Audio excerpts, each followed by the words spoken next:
Sumatera Selatan. Hormat senjata! Gerak! Tegak senjata! Gerak!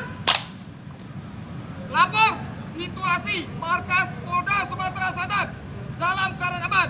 Laporan selesai.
Kapolri sudah sangat jelas programnya adalah bagaimana mewujudkan kepolisian yang profesional, modern dan terpercaya dengan 5 kebijakan beliau dan ada 11 program. Saya kira itu yang harus kita kerjakan.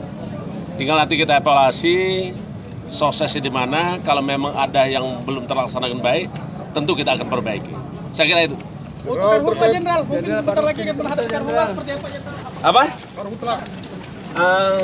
Sebagaimana diketahui bahwa segala gangguan keamanan maupun ketertiban itu sangat ditentukan oleh rakyat juga. Kebakaran hutan itu hanya bisa dilakukan penghentiannya secara preventif. Tetapi ada 2 hal yang penting, masyarakat harus terlibat untuk menghentikan kebakaran hutan itu. Karena kalau kita bicara teori terkait dengan pencegahan itu ada 2, satu yang dikenal dengan teori struktural, di mana seluruh elemen-elemen masyarakat ikut-ikut. Yang kedua adalah tentu adalah pencegahan secara formal. Formal itu menggerakkan apa yang sudah ada secara maksimal. Saya kira itu.